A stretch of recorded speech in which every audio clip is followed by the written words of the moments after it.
তোমার কথা কইছে। আজকে একটা ঘটনা পড়ছি, হাকিম আক্তার সাহেব রহমতুল্লাহ আলাইহি লেখছেন তার কিতাবে। এক হুজুর বলে এক এলাকায় এসে ওয়াজ করতে রোজার আগে আগে। তো হে কইছে, এই মিয়ারা, আপনারা সবাই রেডি হন, রমজান আসতেছে। কি আসতেছে? রমাজান। সবাই রোজা রাখবেন।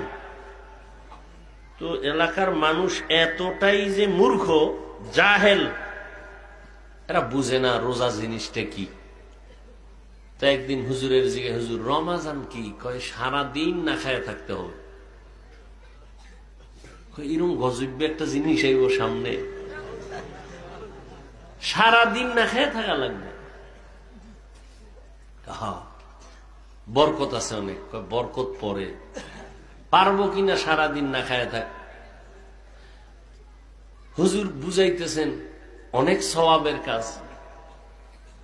তো কিছুদিন বয়ান টান করে আরো 2 দিন থেকে রোজার আগে আগে বাড়ি যাইতেছেন। তো এলাকাবাসী কয়, হুজুর রমজানটা যে আইব, এটা কেমনে আইব? কয়টা পশ্চিম দিক থেকে আসবে। কোন দিক থেকে? তার মানে কি চাঁদ উঠবে পশ্চিম দিক থেকে। কত কবে আইবে রমজানটা? কই যে শাবান চলে 29 বা 30 তারিখ। তাই কহ, ঠিক আছে। হুজুরে গেছি গা, হুজুরের থেকে যাই না রাখছে পশ্চিম দিক থেকে রমজান আইব। আর কি এই শাবানের 30 বা 29 সবাই লাডি লুডি লয়ে রেডি। রমজানের এই এলাকায় ঢুকতে দেব না, কঠিন এক যুদ্ধ হবে। তো 29-30 তারিখ সবাই লাঠি সোটা নিয়ে রেডি, পশ্চিম দিকে আগাইতেছে, অন্ধকার হয়ে আসতেছে। এর মধ্যে কিছু দূর যায় দেখে এক বেচারা উটনির রাখাল, উটের কিছুগুলো উট নিয়ে আসতেছে।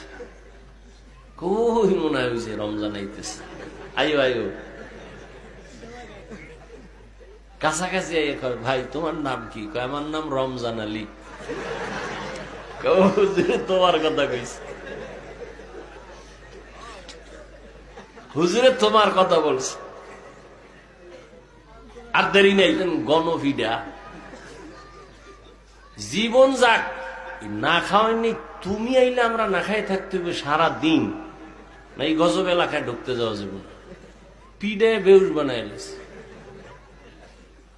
হুজুরে রমজানের পরে আসছে এলাকায়, আবার মাঝে মাঝে আসে মানুষকে দাওয়াত দিতে। কি হালাত আপনাদের এলাকাবাসী যে রমজানের কথা বলছিলাম, আলহামদুলিল্লাহ হুজুর আপনার দোয়ায়, আর এলাকায় ঢুকতে দেই নাই। কঠিন ভাবে সাইজ করছে। ওর যদি খোদায় কবুল করে, ওর হায়াতের আমগে এলাকায় ঢুকবে না এই রমজান।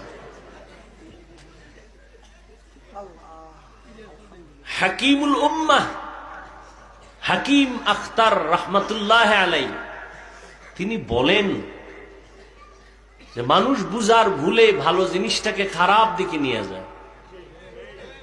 রমজান কত বরকতের,